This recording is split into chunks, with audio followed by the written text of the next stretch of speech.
মুদাভীরি নারী বদ্র কমলাস্বাদ মধুপ রমা শম্ভু ব্রহ্মা মনপতি গণেশার্চিত পদ জগন্নাথ স্বামী নয়ন পথগামী ভব তুমে জগন্নাথ স্বামী নয়ন পথগামী ভব তুমে জগন্নাথ স্বামী নয়ন পথগামী ভব তুমে। জয় জয় জয় জয়। ভক্তবৃন্দের চরণে আমার কোটি কোটি দণ্ডবত প্রণিপাত। প্রবোধানন্দ সরস্বতী তার চৈতন্য চন্দ্রামৃতমে মহাপ্রভুর বন্দনা করেছে। সংসার সিন্ধু তরণে হৃদয়মে যদি স্যার সংকীর্তনামৃত রসে রমতে মনশ্চেত প্রেমাপুধৌ বিহরণে যদি চিত্তবৃত্তি চৈতন্য চন্দ্র চরণে শরণং প্রয়াত। সংসারকে জোড়া করেন সিন্ধুর সঙ্গে। সেই সংসার সমুদ্র পার হবার জন্যে যোগীরা কত কোটি কোটি বৎসর ধরে যোগ সাধন করছে, জ্ঞানী কত কোটি কোটি বৎসর ধরে জ্ঞান সাধন করছে, আবার ভক্ত ভক্তি সাধন করছেন সংসার সমুদ্র পার হওয়ার জন্য। কারণ সংসার তো দুঃখের সমুদ্র, দুঃখালয় অশাশ্বত। গীতায় বলেছেন সংসারকে দুঃখের আলয়, এবং এখানে সুখটা অশাশ্বত, অর্থাৎ থাকে না, এখানে কিছুই থাকে না। সুতরাং এখানকার সুখও থাকে। সংসারটাই তো পরিবর্তনশীল, আজ আছে কাল নাই। সংসারকে গীতায় কি বৃক্ষ বলেছে? অশ্বত বৃক্ষ। অশ্বত বৃক্ষ মানে গীতার পঞ্চদশ অধ্যায় পুরুষোত্তম যোগে সংসারটাকে বলেন অশ্বত্থ বৃক্ষ। অশ্বত্থ বৃক্ষ মানে স মানে আগামীকাল, স্থাস্যতি আগামীকাল যেটা থাকবে তাকে বলে সত্য, আর যেটা থাকবে না তাকে বলে অসত্য। ন সত্য অসত্য, অর্থাৎ যা আগামীকাল থাকবে না, আজ আছে কিন্তু কাল থাকবে না। সংসারটা অশ্বত্থ বৃক্ষ। ঊর্ধ্বমূলং অধঃশাখং অশ্বথং প্রাগুরাত্ময়ং, গীতায় বলেছেন তো। এর মূলটা কোথায়? মূলটা উপরে, শাখাগুলো সব নিচে। গাছের মূলটা কোথায় হয়? গাছের মূলটা নিচে হয়। এই জগতে গাছ গাছের নিচে হবে, শাখাগুলো উপরে হবে। সংসার বৃক্ষের মূলটা কোথায়? সংসার বৃক্ষের মূলটা উপরে, শাখাগুলো সব নিচে। ঊর্ধ্বমূলং অধঃশাখং অশ্বথং প্রাহু অব্যয়ন। তাই সংসারটা অশ্বত্থ বৃক্ষ। এখানে ধন জন সম্পদ যা করলেন সেটা তো থাকবে না, আজ আছে কাল নেই। ধনীর ধন একদিন থাকে, তারপর আর থাকে। তাই বলে অশাশ্বত। এখানে টাকা পয়সা, জমি জমা, যাওয়া, খ্যাতি পুরস্কার যাই করবেন কোনোটাই আগামীকাল আর থাকবে না। অশ্বতং প্রাহু অব্যয়ন। তাই সংসার সমুদ্র পাড়ে আমরা যেতে চাই, এমন একটা জগতে যেতে চাই যেখানকার সুখটা চির সুখ হবে। এই বলে আমাদের দর্শন আরম্ভ করছে। কোথা থেকে? দুঃখ আছে, সেই দুঃখকে ধ্বংস করতে হবে, সুখকে পেতে হবে। শুধু দুঃখ ধ্বংস নয়, দুঃখের সঙ্গে সুখেরও প্রাপ্তি হওয়া যায়। শুধু দুঃখ ধ্বংসের সাধনা নয়, দুঃখ ধ্বংসের সঙ্গে সুখের প্রাপ্তি হবে। এমনি করতে করতে আমরা বেদান্ত দর্শনে পৌঁছালাম। বলে জীব তুমি সুখ পাবে কখন? না ভূমৈব সুখম যখন সেই মহাপুরুষ ওই ঊর্ধ্বমূলক, এই ঊর্ধ্বে যে মূর্তি রয়েছে ভগবান, সেই ভগবানের সঙ্গে যখন যোগটা হবে তখনই সুখম ভূমৈব সুখম নাল্পে সুখম অস্তি। এই জগতের যা কিছু সব কিন্তু অল্পম অল্পম অল্প, তাই তৃপ্তি হয় না।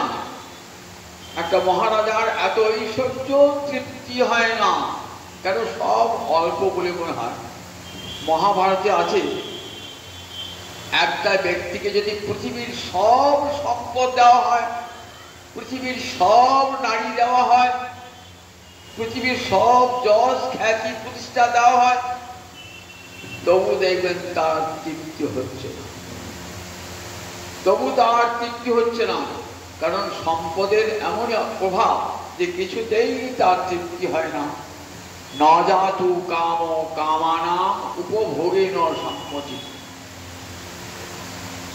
কাম্য বস্তু উপভোগের দ্বারা কামনার কখনো শান্তি হয় না।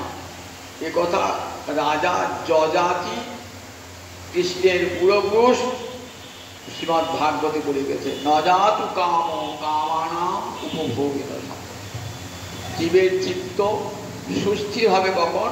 যখন ভগবানকে পাবেন। ভূমৈব সুখম ভূমাত্মেব বিজিজ্ঞাসিত। তাই কোনো কিছু জানতে হবে না, একমাত্র ভগবানকে জানবার চেষ্টা করে, একমাত্র ভগবান।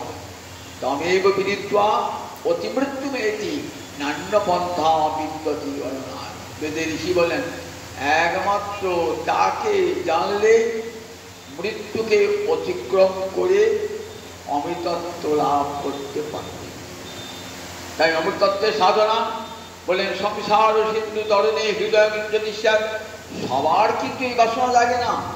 পৃথিবীতে অনেক অবিবেকী মানুষ আছেন যারা সংসারটাকে কামড়িয়ে ধরেন, এই সংসারে ধন সম্পদকে এমন করে ধরেন ভাবে এ বুঝা আছে চিরকাল থাকবে।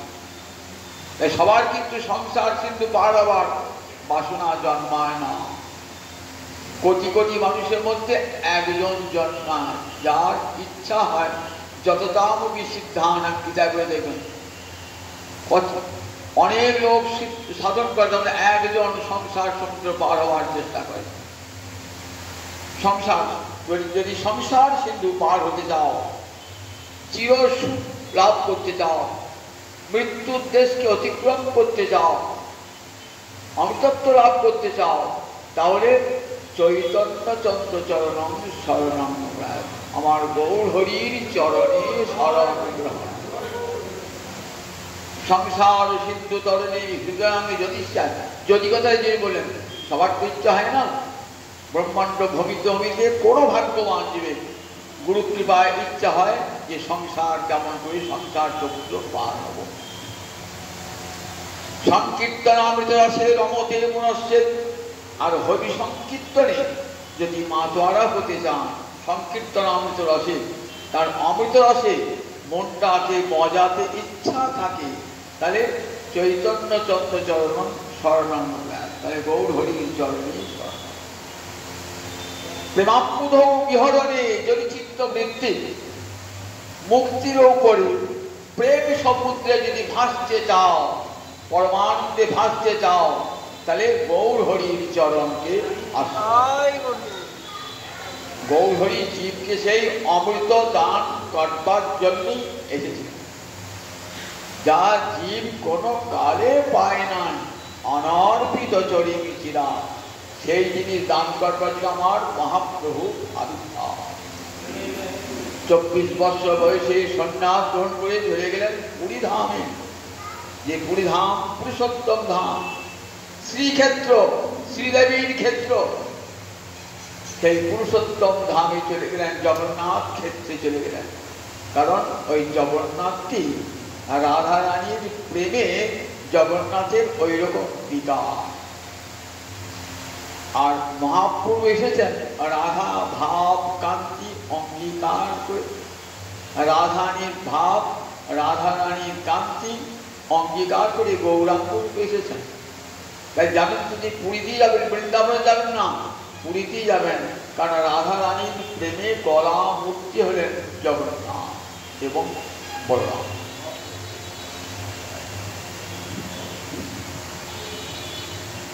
ব্রজলীলার শেষে কৃষ্ণ গিয়েছেন দ্বারকায়, মথুরা থেকে দ্বারকায় 16,108 মহিষীর পানি গ্রহণ করেছে। রূপে গুণে তারা কেউ কিন্তু কম নয়। রূপে গুণে সব রাজকন্যা, রূপে গুণে সৌভাগ্যে তারা কেউ কম নয়। গোবিন্দ তাদের সেবা গ্রহণ করেন, কিন্তু গোবিন্দের অন্তরে তৃপ্তি নাই। তাদের সেবা গ্রহণ করেও গোবিন্দের অন্তরে তৃপ্তি হয় না। সেখানে রুক্মিণী, সত্যমা, মিত্রবিদ্যা, জাম্ববতী কত কত রয়েছেন, মহিষী রয়েছেন। তারা গোবিন্দকে নানা ভাবে সুখী করতে চান, কিন্তু গোবিন্দ কি করেন? স্বপ্নের ভোরে রাধে রাধে বলে ওঠেন। কখনো সত্য আমাকে ডাকতে গিয়ে বলেন রাধে, কখনো রুক্মিণীকে ডাকিয়ে বলেন রাধে। অবাক হয়ে যান সবাই, যে রাধা রানী কে গো? সত্যমামা বলে ডাকেন না তো, রুক্মিণী বলে ডাকেন না তো, রাধা রানীর নামটা স্বপ্ন হয়ে আসছে কি করে? মা রহিমকে জিজ্ঞাসা করলেন, মা বলবে, এর কারণ বলবে? মা রহিম বলেন, দেখ, ছেলের ভালোবাসার কথা মা কখনো বলতে পারে? মা হলেন বাৎসল্য রসের মূরতি, ছেলের মধুর রসের কথা মা কি বলতে পারে? মা তুমি ছাড়া তো কেউ জানে না, একমাত্র তুমিই জানো। তুমি তো বৃন্দাবনে ছিলে, তুমি একমাত্র জানো যে বৃন্দাবনের রাধারানী কেমন করে কৃষ্ণকে ভালোবাসে। বৃন্দাবনটা এত প্রিয় কেন? বৃন্দাবনের শ্রীরাম সুদাম, বৃন্দাবনের মা যশোদা, পিতা নন্দ, এখানে তো বসুদেব দেবকী রয়েছেন, কিন্তু এখানে তার খেলার সাথীও রয়েছেন, কিন্তু সেই শ্রীরাম সুদামের কথা বুঝতে পারেন না, মা যশোদা পিতানন্দের কথা বুঝতে পারেন না। বললাম তা বললে, দেখ, বলতে পারে, একটা শর্ত। কি শর্ত? কৃষ্ণ বলরাম যেন শুনতে না পায়। বললেন ঠিক আছে মা। দ্বারকার সুধর্মার রাজসভা, সেই রাজসভায় বলরাম আর শ্রীকৃষ্ণ যান, উগ্রসেন রাজা, বলরাম যান, কৃষ্ণ যান। পরিচিত বলরাম আর কৃষ্ণ যখন থাকবেন না, রাজসভায় যাবেন, সেই সময় তিনি বলবেন। তারপর ঠিক আছে, সেই বলবেন। বিশাল একটি কক্ষ, যেখানে বসেছেন 16,108 মহিষী। তার কত বড় জায়গা বুঝো? 16,108 মহিষী বলেছে। মা রোহিণী বলবেন, বলছেন যদি কৃষ্ণ চলে আসে, যদি বলরাম চলে আসে,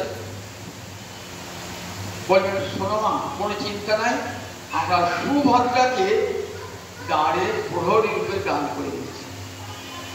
যখনই কৃষ্ণ বলরাম আসবে, তুমি কথা বলা বন্ধ করবে। সুভদ্রা, হ্যাঁ তাই না, আমি দাঁড়িয়ে থাকবো দ্বারে, কৃষ্ণ তুই দাদাকে আসবে। সুভদ্রা দ্বারে দাঁড়িয়ে আছেন। মা রোহিণী একবারে ব্রজের শৈশবকাল থেকে সব বলছেন কৃষ্ণের কথা, ননি চুরি থেকে আরম্ভ করে ভগবানের সব কথা, গোচারণ, ননি চুরি, সব কথা বলতে বলতে বলতে রাসলীলার কথায় পৌঁছিয়েছেন।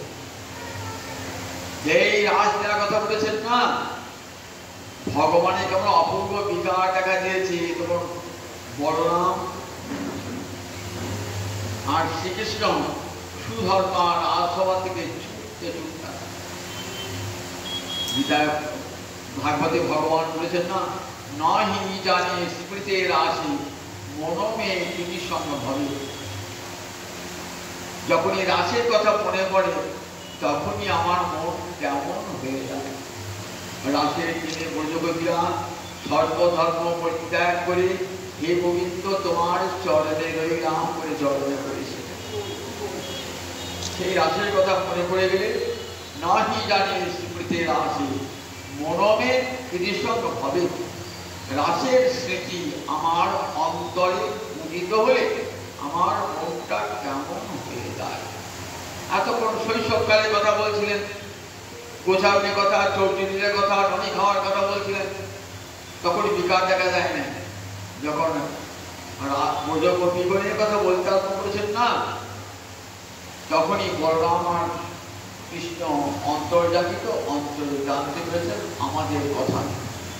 ভগবান কি করেছে, যেখানে আমার আমি না হবে তিষ্ঠামি বৈকুণ্ঠে যোগিনাং হৃদয়ে নচ মদ ভক্তা যত্র গায়ন্তি তত্র তিষ্ঠামি রানদ।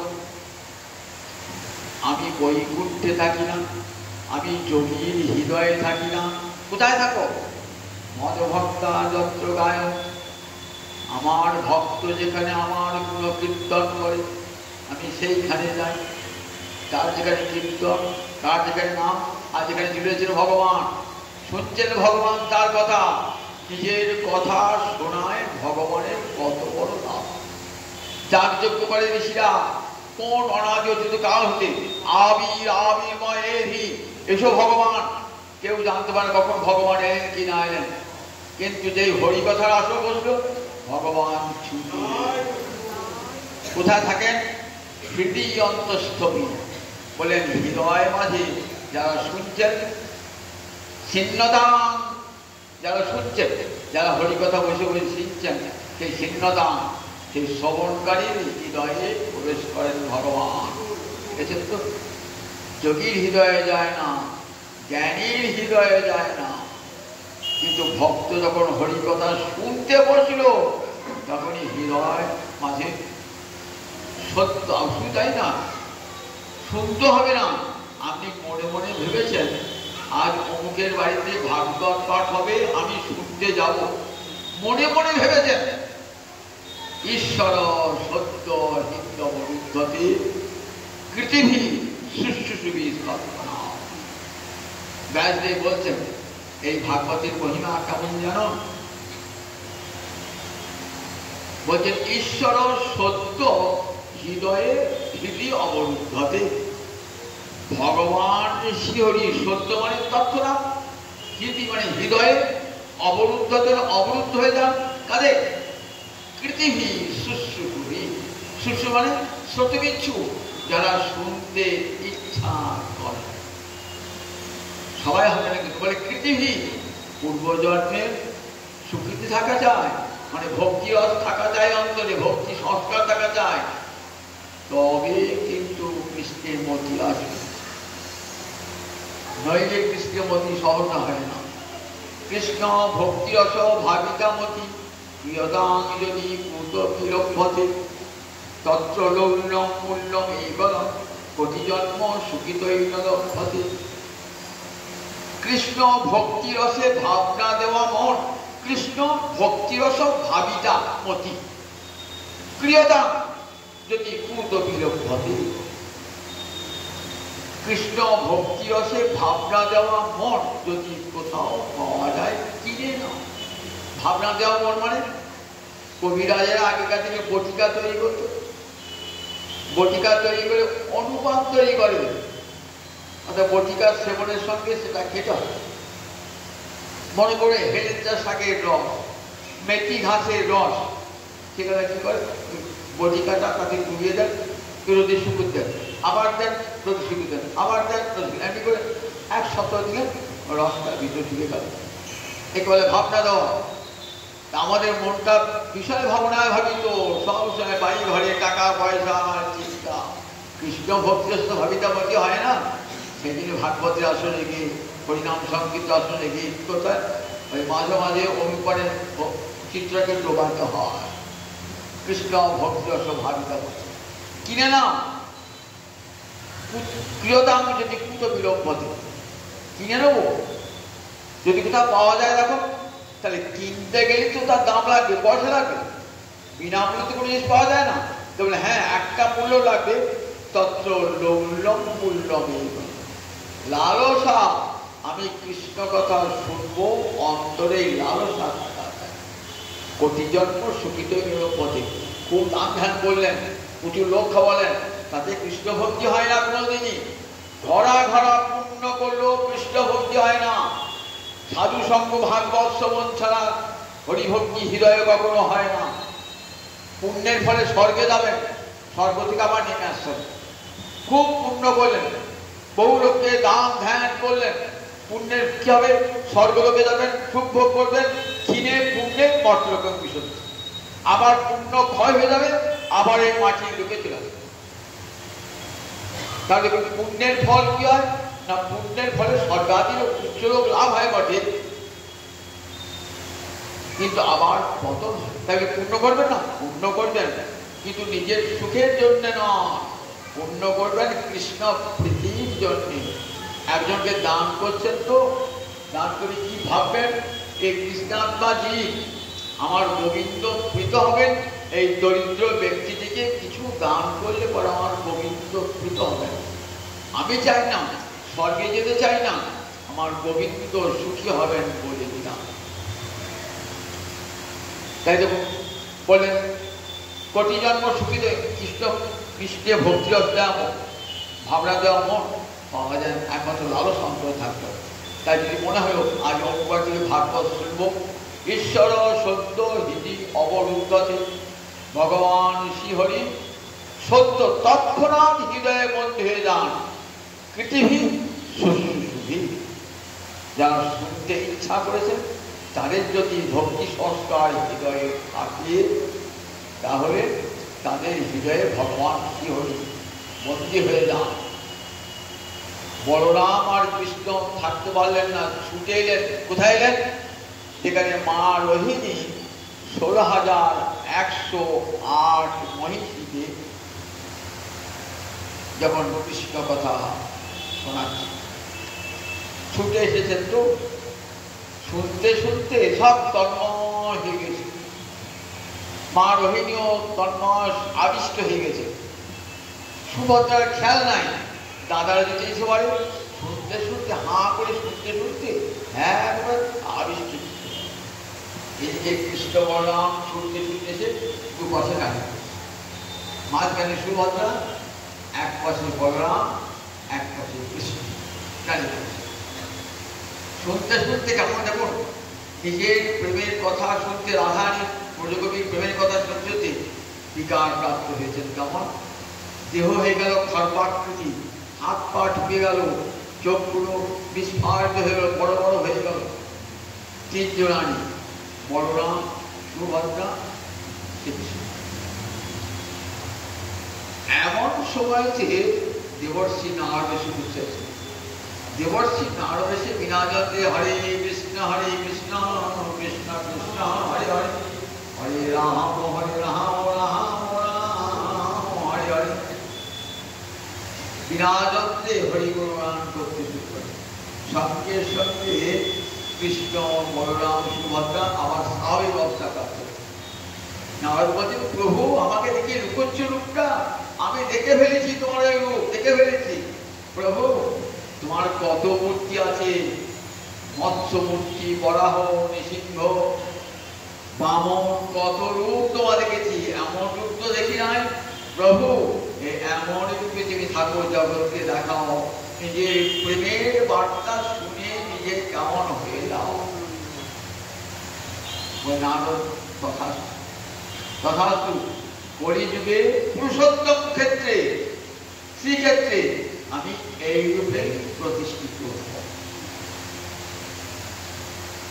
কৃষ্ণ, বলরাম, সুভদ্রা এই মূর্তিতেই প্রতিষ্ঠিত হবেন, এই তিন মূর্তিতে। দেখুন তাহলে আগে থেকে ঠিক হয়ে আছে এই মূর্তি হবে। বাইরে একটা ঘটনা কিরকম ঘটল স্কন্দ পুরাণে বলা আছে। স্কন্দ পুরাণে বলা আছে, মালব দেশের রাজা ইন্দ্রদম্ন, যিনি ঋষির অভিশাপে গজেন্দ্র হাতি হয়েছিলেন। আমরা শুনেছেন ভাগবতে, হাতি হয়েছিলেন ঋষির অভিশাপে। হাতি হলে কি হবে? কৃষ্ণ ভক্তি যায় না। অভিশাপে গজেন্দ্র হয়েছিলেন। সেই ইন্দ্রদম্ন রাজা সূর্য বংশের রাজা, অবন্তী নগরের রাজা, পরম হরিভক্ত রাজা, তার কাছে এসেছেন ভগবান শ্রীহরি, একটা জটাধারী সাধু বলছেন, মহারাজ এমন বিষ্ণুমূর্তি যদি আপনি দেখেন না, দেখলেই কিন্তু আপনার, আমি বহু তীর্থ ঘুরেছি, আমি দেখে এলাম। কোথায় দেখে এলাম? তারপরে সবরদ্বীপে দেখে এলাম, সেখানে নীল পর্বতে নীলমাধব মূর্তি। যে মূর্তি দর্শন করার সঙ্গে সঙ্গে জীবের মুক্তি হয়ে যায়। 6 মাস দেবতারা সেবা করে, আর 6 মাস বিশ্বাবসী বলে এক সবর সেবা করে। সবর মানে একবারে 4 বর্ণের বাইরে, ব্রাহ্মণ, ক্ষত্র, বৈশ্য, শূদ্র, এই 4 বর্ণের মধ্যে সবর নয়, এরা পুনঃ জাতি, বন্য জাতি সবর। বিশ্বাবসী মানে, বিশ্বাবসী নামে এক সবর 6 মাস সেবা করে, আর 6 মাস দেবতারা সেবা করে। পাশে আছে রোহিণী কুণ্ড। সেই রোহিণী কুণ্ডে স্নান করে যদি নীলমাধব দর্শন করেন, তাহলে আপনার সঙ্গে সঙ্গে মুক্তি হয়ে যাবে। রাজা তো বিস্মিত হয়ে বলেন, কি কোথায় কাউকে নীলমাধবকে দেখা যাবে? বলে, রাজা আপনি আগে আপনার কোনো পরিচিত লোককে পাঠান, যিনি নীলমাধব দেখে আসবে, এসে আপনাকে সংবাদ দান করবে। রাজা তার পুরোহিত বিদ্যাপতির ব্রাহ্মণকে পাঠান। ব্রাহ্মণ এলেন, কোথায় নীলমাধব, কোথায় নীলমাধব সন্ধান পাচ্ছেন। খুঁজতে খুঁজতে খুঁজতে খুঁজতে একটা দ্বীপ, সবর দ্বীপ, সেখানে বুঝলেন। সেখানে এক বিশ্বাবসু নামে সবর, সে একা থাকে, সে নীলমাধবের সেবা করে, সে হরি সংকীর্তন করছে।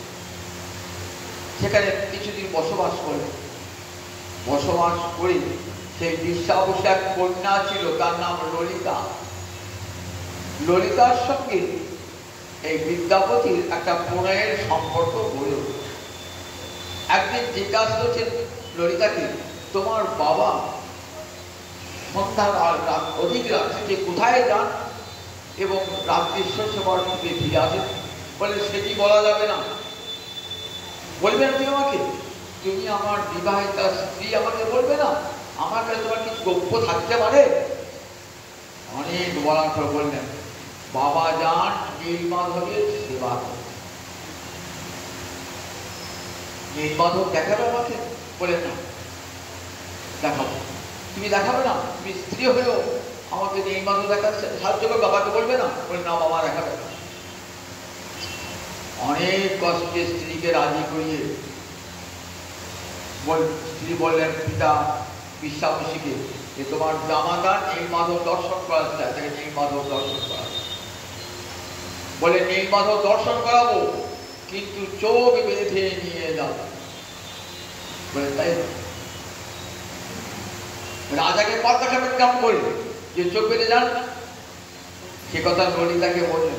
ললিতা বললেন, আমি তোমাকে কোচরে সরিষার বীজ দিচ্ছি, তুমি কোচরে করে যাবে, বাবা যাবে আগে আগে, তুমি যাবে পিছনে পিছনে, সরিষার বীজ ছড়াতে ছড়াতে যাবে।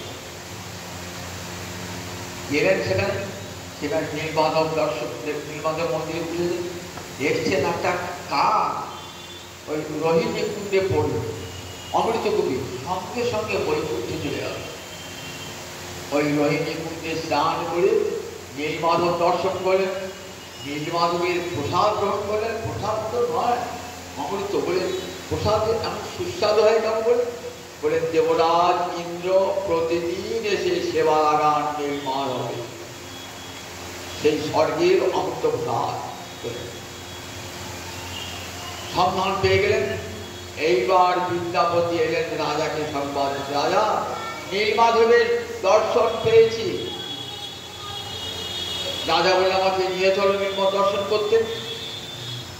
এমন সময় দেবর্ষি নারদ এসেছেন। বলে, চলুন রাজা। মন্ত্রী রূপে রাজ্যের ভার দিয়ে রাজা চললেন নীলমাধব দর্শন করতে। সঙ্গে আছেন নারদ। ভুবনেশ্বরের কাছে এসেছেন, দেখলেন নানাবিধ দুর্লক্ষণ দেখা দিচ্ছে। বলে, কেন এমন হচ্ছে নারদ? পরিবার বললেন, রাজা ভূমিকম্পে সব চাপা পড়ে গেছে, নীলমাধব বালুকা নিচে চলে গেছে, ওই নীলমাধব আপনাকে দর্শন দান করবেন না, তাই আমি এসেছি আপনাকে নিতে। আমাকে ব্রহ্মা পাঠিয়ে দিয়েছেন, তিনি এবার অন্য মূর্তিতে আবির্ভূত হবেন বলে। রাজা দুঃখ করবেন না। রাজা হতাশ হয়ে মূর্ছিত হয়ে পড়লেন। অনেকক্ষণ পর চৈতন্য ফিরলে বলে, রাজা আপনি দুঃখ করবেন না, আপনার হাতে সেবা গ্রহণ করবেন নীলমাধব, তবে এবার অন্য মূর্তিতে। কি মূর্তিতে আবির্ভূত হবেন? নারদ তো জানেন কোন মূর্তিতে ভগবান আসবেন, আগে তিনি দেখে গেছেন কেমন মূর্তি আসবেন। ওই বলরাম সুভদ্রা কৃষ্ণ মূর্তিতে আসবেন, সেই মূর্তি আসবেন। রাজা হতাশ হয়ে পড়েছেন, বলে হতাশ হবেন না। বিশাল বিশ্বকর্মা একটা বিশাল মন্দির নির্মাণ করে দিলেন। রাজা চলে গেলেন কোথায়? রাজাকে খবর দিয়ে শুনলেন নীলমাধব যে আমি এবার অন্য মূর্তিতে আবির্ভূত হব, যেন সমুদ্রে একটা কাঠ ভাসতে ভাসতে আসবে, তাতে শঙ্খ চক্র গদা পদ্ম চিহ্ন থাকবে, আর সেই কাষ্ঠে নির্মিত হবে আমার মূর্তি। সমুদ্র ঘাটে বসে আছেন রাজা, কতদিন অপেক্ষা করছেন। দেখেন একদিন সত্যি একটা কাঠ ভেসে আছে, শঙ্খ চক্র গদা পদ্ম মূর্তি রয়েছে, সে চিহ্ন রয়েছে। নিলেন, বহু লোককে নিয়ে এলেন কোথায়? ওই গুন্ডিচা মন্দির যেখানে যাবেন জগন্নাথ আজ। গুন্ডিচা হলেন রাজা ইন্দ্রদ্যুম্নের এক মহিষী, তার নাম গুন্ডিচা। সেই গুন্ডিচা মন্দিরে প্রথম জগন্নাথের আবির্ভাব। সেই গুন্ডিচা মন্দিরে গিয়ে কি করলেন? ওই কাষ্ঠটিকে নিয়ে গিয়ে এবার মূর্তিটা নির্মাণ করবে কে? ভগবান শিহরি এলেন নিজেই বিশ্বকর্মার ছদ্মবেশে। বললেন, রাজা আমি মূর্তি নির্মাণ করব, সময় দিন আমাকে 21টি দিন, আমি নির্জন কক্ষে মূর্তি তৈরি করব। কেউ কিন্তু এই দিনে, এই 21 দিনের আগে মন্দিরের দরজা খুলবেন না। রাজা জানেন শর্তটি। 15 দিন হয়ে গেছে, কিন্তু মন্দিরের দরজা খুলছে না। রানী গুন্ডিচা ভাবছেন যে তো আমাদের বড় অপরাধ হচ্ছে। সূত্রধরে সে মূর্তি নির্মাণ করছেন, তিনি তো উপবাসে রয়েছেন, তার তো আহার নাই। লোক পাঠালেন, যাও দেখেছো, সূত্রধরকে নিয়ে এসো, তার খাবার দাও। দরজা তো বন্ধ। রাজার লোক গিয়ে কি করেন? দরজা ভেঙে ফেলেন। দরজা যখন ভেঙে ফেলেছেন, সূত্রধর আছেন, দেখছেন 3টে মূর্তি অর্ধ নির্মিত হয়ে গেছে। রাজাকে ছুটি গিয়ে সংবাদ দিলেন, রাজা দেখলেন 3টে মূর্তি অর্ধ নির্মিত। রাজা আবার মুছতে বললেন।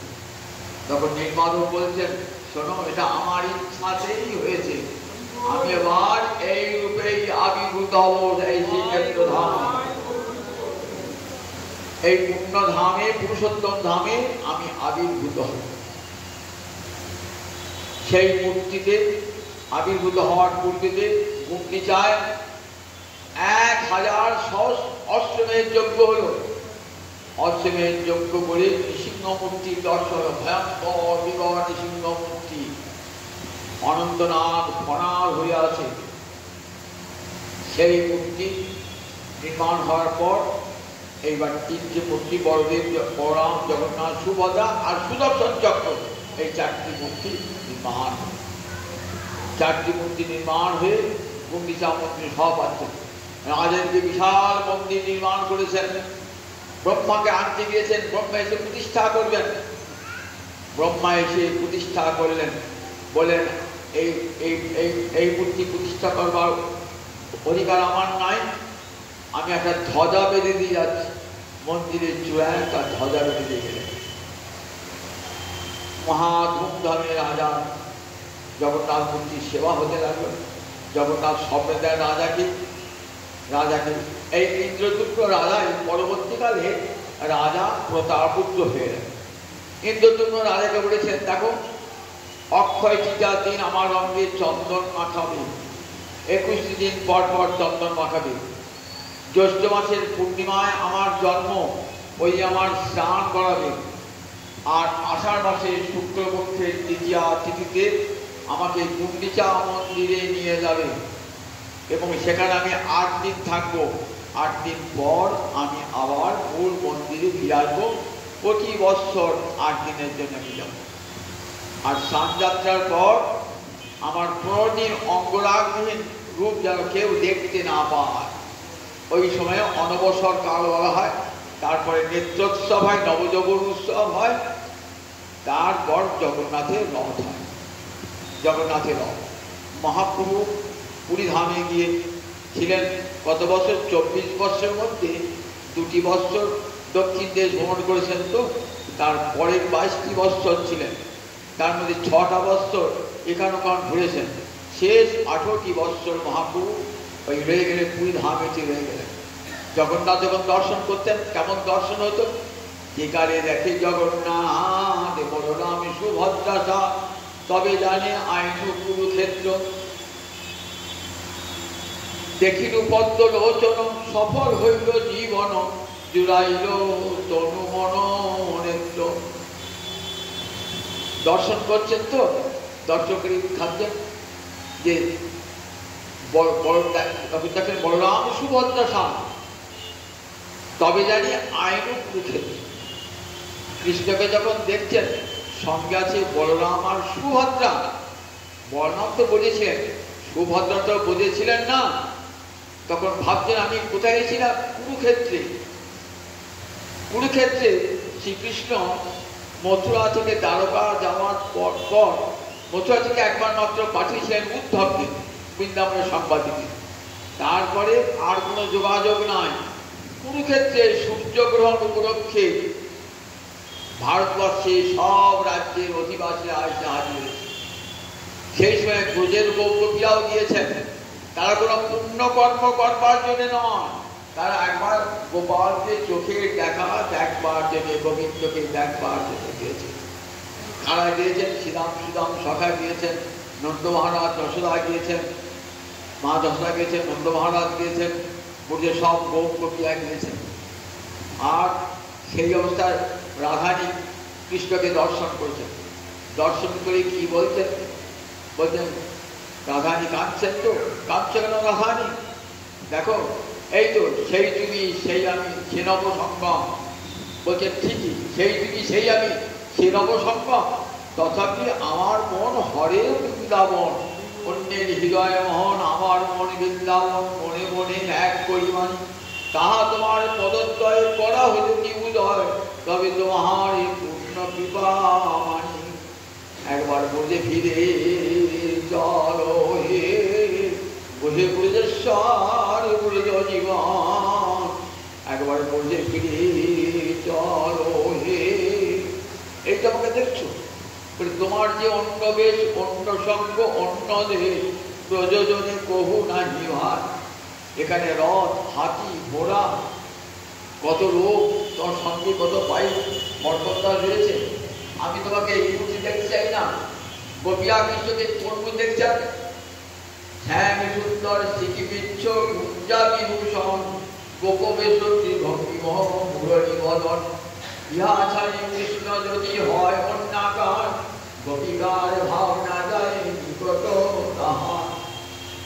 গোপীরা ঠাকুরকে কৃষ্ণকে দেখেন শ্যাম সুন্দর মূর্তি, মাথায় ময়ূরের পাখা, গুঞ্জার ফলের মালা, গুঞ্জা ফুলের মালা, শ্যাম সুন্দর সিকিবিচ্ছ গুঞ্জা বিভীষণ, গোপবেশ, হাতে লাঠি, গৌচরণ পাশক, গৌচরণ বেত্র। এই মূর্তি তারা দর্শন করেন ভগবান। বিভক্তি মুরলী বদন, হাতে মোহন মুরলী, বিভক্ত ভক্তিমহে যমুনা গুলি নিকটে ডাল। ইহা ছাড়ি কৃষ্ণ যদি হয় অন্যাকার, গোপিকার ভাবনা যায় নিকট তাহার। কৃষ্ণ যদি অন্য মূর্তি দেখাতেন না নারায়ণ পতিতে, গোপীরা কি করেন? নারায়ণকে ভগবান পতিতে প্রণাম করেন। গোবর্ধনের রাস হচ্ছে, রাসের পর গোবিন্দ রাজমন্ডল ত্যাগ করে দিয়েছেন, তো ত্যাগ করে একটা গোবর্ধন একটা গুহায় ঢুকে আছে, নারায়ণ মূর্তি ধারণ করেছেন। গোপীরা কাঁদতে কাঁদতে যাচ্ছেন কিছু দর্শক আসা, দূর থেকে দেখছেন ওই তো বোধহয় কিছু নীল অঙ্গে ছটাটা আছে, তো ওই সামনে ওই সামনে। তখন যাচ্ছেন গোপীরা গেলে, না না না, এ তো নারায়ণ মূর্তি। প্রণাম করছে, নারায়ণ তাদের প্রিয় দেবতা, হে নারায়ণ আমাদের যেন কৃষ্ণ সঙ্গ লাভ হয়। প্রণাম করে যাচ্ছেন আগে আগে সব গোপীরা। এবার রাধায় যাচ্ছেন, শেষে কাঁদতে কাঁদতে রাধায় যাচ্ছেন। গোবিন্দ হবে রাধায় কিন্তু এই মূর্তি দেখায় নাই, দেখার শঙ্খ চক্র গদা পদ্ম মূর্তি একবার দেখো। রাধারী যত কাছে যাচ্ছেন না, সঙ্গে সঙ্গে দুটো হাত ঢুকে পড়ছে। কোথায় শঙ্খ চক্র গদা পদ্ম, কেমন হয়ে গেল নির্ভঙ্গ ভঙ্গিও হাতের মোহন মুরলী দাস। কবিরাজ গোস্বামী পাঠ করছে, দেখো শিরাধার মহাভাবের অচিন্ত সভা, কৃষ্ণের গড়াইল দ্বিভুজ সভা। রাধা রানীর মহাভাবের অচিন্ত প্রভাব, যে কৃষ্ণের গড়াইল দ্বিভুজ সভা। রাধারীর কাছে কিন্তু আর দেখুন, রাধারীর কাছে আর গোবিন্দ ওই চতুর্ভুজের মধ্যে থাকতে হবে। এই গোপিকারা কখনো গোবিন্দকে ওই মূর্তি দেখছে না, সেই মূর্তি দেখবো। চলো তোমার যে অন্য দেশ, অন্য সঙ্গ, অন্য দেশ, প্রযোজনে কবু নাহি হয়। মহাপ্রভু ঠিক আমার এমনি করে দর্শন করতেন। যখন জগন্নাথ দর্শন করতেন না, তখন কি মনে হতো, মনে হতো কুরুক্ষেত্রে পরক্ষণে আবার দেখতেন। কি দেখতেন? গোপবেশে দাঁড়িয়ে আছে, ভুজে সভ্যে বেনু শিরসি কি পুচ্ছং, কোটিতটে দুপুরং নেত্রান্তে সহচর কটাক্ষঞ্চ বিরাজতে, সদা শ্রীমদ বৃন্দাবন বসতি লীলা পরিচয়, জগন্নাথ স্বামী নয়ন পথগামী ভবদুয়ে।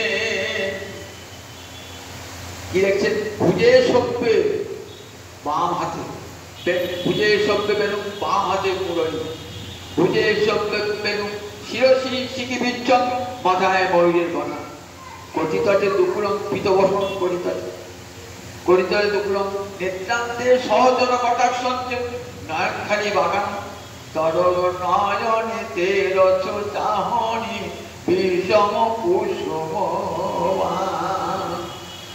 তরল নয়নে তেরছ চাহনি বিষম কুসুম। তরল মানে চঞ্চল নয়নে, কেমন করে বাঁকা দৃষ্টিতে তাকিয়ে আছেন ব্রজগোপীর দিকে, যেন ফুলবান নিক্ষেপ করছেন বিষম কুসুম। আমার সুন্দর অধরে মধুর মুরলী, হাসিয়া কথাটি কয়। হাতে মোহন মুরলী, রাধা রাধা নামে বাঁশি বাজছে। এই মূর্তিতেই তো গোপীরা দেখেন আমার মহাপ্রভু দেখছেন। ভুজি সভ্যে বেনু শিরসি শিখি বিচ্ছং, কোটিতটে দুপুরং নেত্রান্তে সহচর কটাক্ষঞ্চ বিরাজতে, সদা শ্রীমদ বৃন্দাবন বসতি লীলা পরিচয়, জগন্নাথ স্বামী নয়ন পথগামী ভবদুয়ে। যখন দেখছেন ক্ষীর বিরহের জ্বালা, গরুর স্তম্ভের তলে আছে এক নিম্ন খালে, সে খাল ভৈল সুজলে। গরুর স্তম্ভের বাঁহাতি দিয়ে মহাপ্রভু নয়ন জলে ভাসছে। চলো প্রভু, ব্রজে ফিরে চলো, তোমাকে পুজো ছাড়া যে মানায় না, এই কুরুক্ষেত্রে তোমায় মানায় না। এখানে হাতি, রথ, ঘোড়া, রাজবেশ এই মূর্তিতে দেখছেই না। ওই শ্যাম সুন্দর শিখি বিচ্ছ পঞ্জা বিভূষণ, গোপবেশ ভক্তি মূলই বদন। টস টস টস টস করে মহাপ্রভু রাধা ভাব এসেছেন, তো রাধানী কৃষ্ণ দর্শন করছেন কুরুক্ষেত্রে দর্শন হতো, টস টস টস করে জল পড়ছে। রথের দিনে জগন্নাথ যাচ্ছেন কোথায়? রথের দিনে আজকে যাচ্ছেন কোথায়? গুন্ডিচা মন্দিরে, মানে মা যশোদার কাছে যাচ্ছেন বৃন্দাবনে।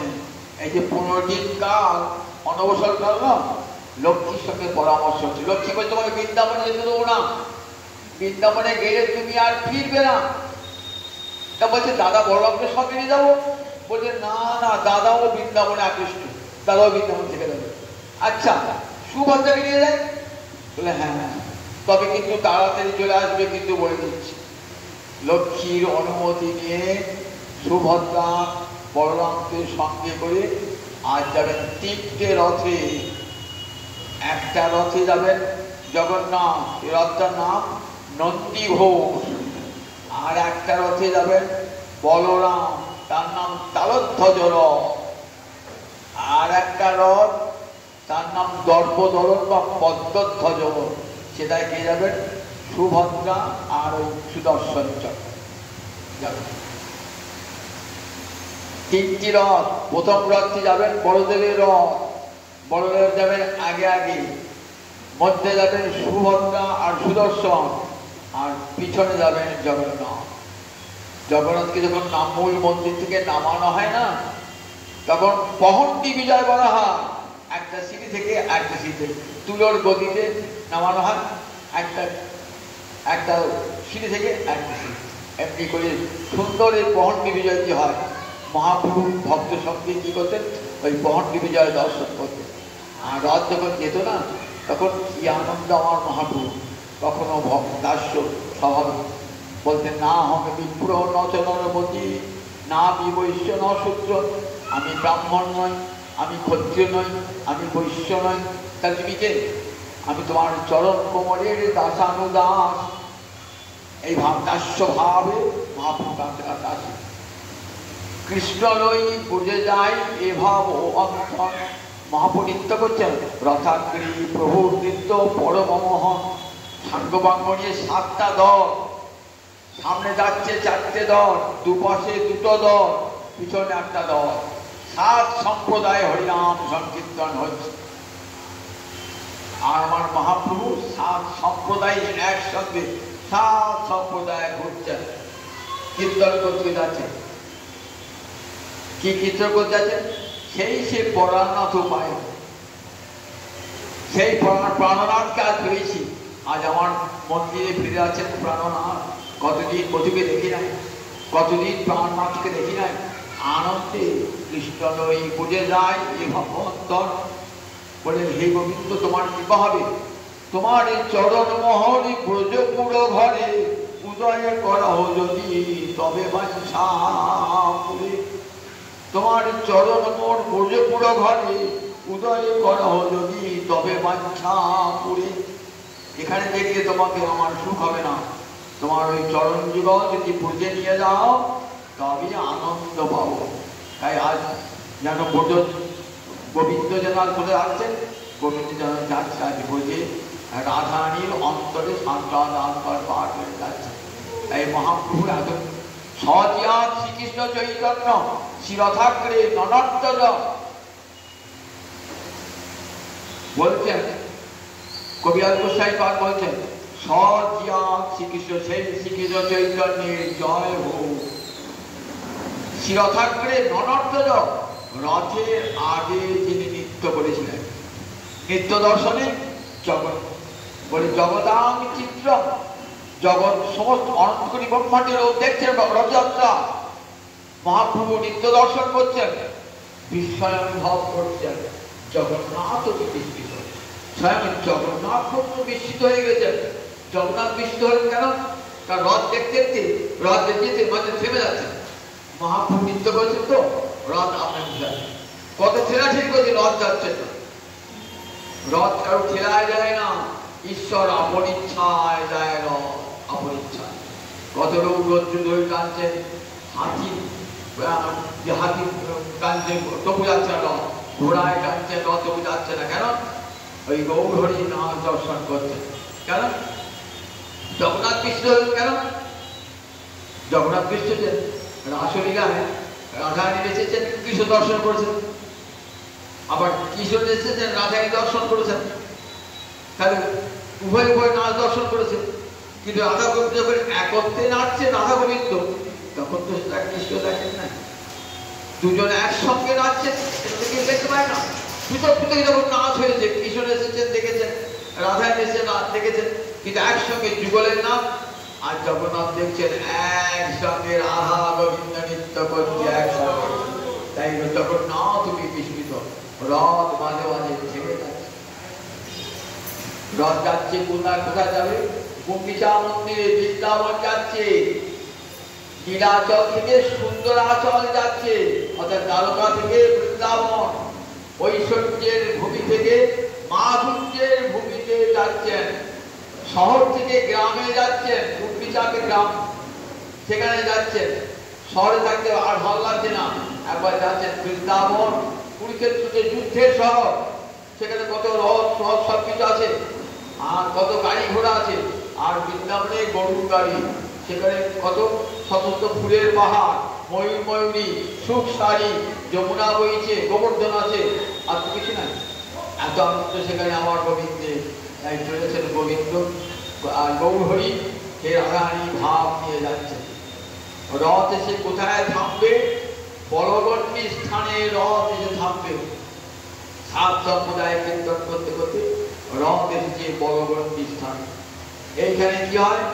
এইখানে জগন্নাথের ভোগ হয় একটা, এই উপবন আছে, এখানে জগন্নাথ এক মাসির বাড়ি, সেখানে মাসি মানে ওই ইন্দ্রদ্যুম্ন রাজার মহিষী, সেখানে জগন্নাথ একটা ভোগ হবে। সব নৃত্য করতে করতে মহাপ্রভু ক্লান্ত হয়েছেন, তো ক্লান্ত হয়ে একটি বৃক্ষের বেঁধে শুয়ে আছে। রাজা প্রতাপরুদ্রকে কৃপা করবেন। রাজা প্রতাপ তো কত কারো মহাপ্রভুকে নিজের বাড়ি নিতে পারেন না, বলছে ও নাম কি করো না, আমি রাজবাড়িতে যাবো না, আমি সন্ন্যাসী, রাজবাড়িতে গেলে আমাকে কি বলবে? শুক্রবস্ত্রে বসি বিন্দু কইছে না জুয়ার, দেখো কইছে না লুকার, দেখো সন্ন্যাসীর অল্প চিত্র সর্বলোকে গায়, শুক্রবস্ত্রে বসি বিন্দু জয়ছে না লুকার। সন্ন্যাসী যদি একটা সামান্য দোষ খুঁজে পায়, লোকে সেটা বড় করে বলে। সাদা কাপড়ে যদি কালির দাগ লাগে সেটা স্পষ্ট দেখা যায়। দেখো রাজা রাজা পরম ভাগবত, পরম ভক্ত রাজা, বিষয় হলো ওই না, ওই এক রাজা নাম তাকে মলিন করেছে। শাস্তি কি বলে জানো? বিষয়ীর অন্ন খাইলে মলিন হয় মন, মলিন চিত্তেতে না হয় শ্রীকৃষ্ণ স্মরণ। সুতরাং রাজবাড়িতে আমি যাবো না। রাজা ভাবছেন তাহলে আমাকে কৃপা করবে না প্রভু, জগতের সকলকে কৃপা করবে, আমাকে কৃপা করবে না। পণ্ডিত সার্বভৌম বলেছেন কোনো চিন্তা করো না, তুমি যখন সোনার ঝাঁটা দিয়ে রথের আগে আগে যখন সোনার রাস্তা পরিষ্কার করছো না, তখনই মহাপ্রভুর মন বিগলিত হয়েছে তোমার প্রতি, তোমাকে ঠিক সময় আমি তোমাকে কৃপা পেয়ে দেবো। এই সময় শুয়ে আছেন তো, আর পায়ের আঙ্গুল দুটি নড়ছে। সার্বভৌম দেখো গোবিন্দের চরণ বড় করুণাময়, বদন করুণাময় না হলেও চরণ বড় করুণাময় ডাকছে। রাজবেশ পরিত্যাগ করে দিন কাঙাল বেঁচে যাও, আর ভাগবতের শ্লোক বলতে বলতে যাও। তব কথামৃতং তপ্ত জীবনম কবিবিদিতং কল্পসাপহং শ্রবণ মঙ্গলং শ্রীমদাততং ভুবি বিনন্তি তে ভুরিদাজনা। ভাগবতী কবি গীতি, তব কথা, তোমার কথা অমৃত তুল্য। তাপিত জলে সংসার তাপি জ্বালায় জ্বালায় জ্বলে পরিবর্তাতে জীবন। তব কথা অমৃত তত্ত্ব জীব কবি ভিড়িত ব্যাস বাল্মীকি সমস্ত ঋষিরা তোমার গুণকথা সর্বত্র বর্ণনা করে। কল্পসাপহং, তোমার কথা যারা একবার কান পেতে শোনে বা বলে তাদের সমস্ত কর্ম অনন্ত কোটি পাপ নষ্ট হয়ে যায়। শ্রবণ মঙ্গল, কৃষ্ণ কথা শুনলেই মঙ্গল। শ্রবণ মঙ্গল শ্রীমৎ, তোমার কথার মধ্যে শ্রী লুকিয়ে আছে, যেখানে তোমার কথা সেখানে লক্ষ্মী দেবী বিরাজ করেন, সর্বত্র সেখানে লক্ষ্মী বিরাজ করছে। যেখানে হরিকথা কৃষ্ণ কথা সেখানে লক্ষ্মী দেবী বিরাজ করেন। শ্রীমদ আততম, তোমার কথা সর্বত্র ছড়িয়ে রয়েছে রামায়ণে, মহাভারতে, ভাগবতে, সমস্ত পুরাণে।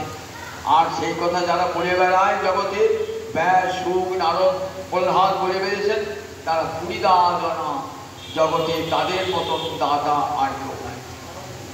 এই শ্লোক উচ্চারণ করতে যাচ্ছেন তো মহাপুরুষ শিয়াছেন, তো মহাপুরুষ চরণটাকে টিপছেন, সম্মান করছেন, আর শ্লোকটা বলেছে বলছি কে তুমি এসে আমাকে অমৃত এই লীলামৃত পান করালে, তুমি ভরে দিলে বহু, তুমি দিলে বলে বহু অমূল্য রতন, মোর কিছু দিতে নাহি করিয়া। আমাকে অনেক দিয়েছ, এমন কথা বলবি, কিন্তু শুনেছো আমার তো দেওয়ার কিছু নাই, আমি তোমাকে আলিঙ্গন দান করলাম। সরভুজ মূর্তি দর্শন করে রাজা প্রতাপরুদ্রকে, প্রতাপরুদ্র কৃপা পেয়ে গেল।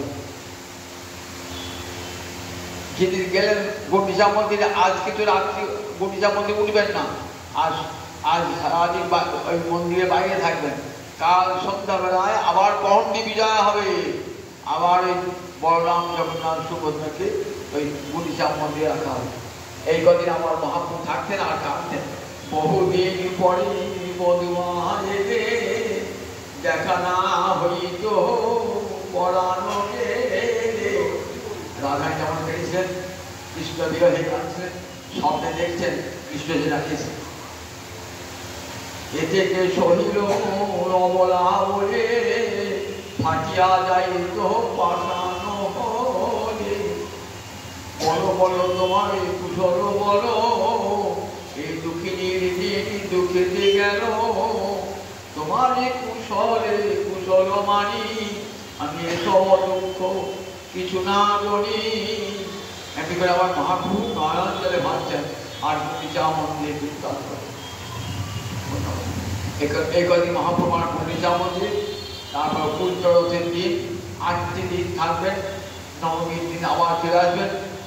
একাদশীর দিন ঘুরবেন না, বাইরেই থাকবেন, অদর্পণা ভোগ হবে। দ্বাদশীর দিন লক্ষ্মীর মান ভাঙাতে হবে। দ্বাদশীর দিন লক্ষ্মী আর দেরি করলে কেন? একবার মাঝখানে ঘোড়া পশ্চিম দিন গিয়েছেন, রথকে লাঠি পেটা করেছে, রথে ভেঙে দিয়েছেন রথকে। জগন্নাথের বড়িকে ধরে নিয়ে এসছেন, ভয়ঙ্কর অভিমানিনী দিয়ে বলেছেন, না তোমাকে ঢুকতে না, তুমি বৃন্দাবনে যাও। এখানে এলে কেন? বৃন্দাবনে যাও, বৃন্দাবন তোর ঢুকতে দেবো না। বলরামকে ঢুকিয়েছেন, সুভাতে করে দরজা বন্ধ করে দিয়েছেন, দরজা বন্ধ করেছেন, কিছু দেবেন না। একাদশী দিন আমার সব বাইরেই থাকে। দ্বাদশী দিন বলরামকে সুভা থেকে ঢুকিয়ে দিলেন। তারপরে লক্ষ্মীর মান ভাঙাবার জন্য কি করতে হবে? এই গৌদেশে রসগোল্লা যাবে, রসগোল্লা জগন্নাথের মুখে টিকিয়ে খাওয়াবেন লক্ষ্মীকে। লক্ষ্মীর মান ভাঙবে, লক্ষ্মী দরজা ফেলে দেবেন, আবার মূল মন্দিরে জগন্নাথ প্রবেশ করবেন। জগন্নাথ জগন্নাথকে খাওয়াবেন, রসগোল্লা খাওয়াবেন, তবে লক্ষ্মী দেবীর মান ভাঙবে, নইলে জগন্নাথ বাইরে নাই থাকবে।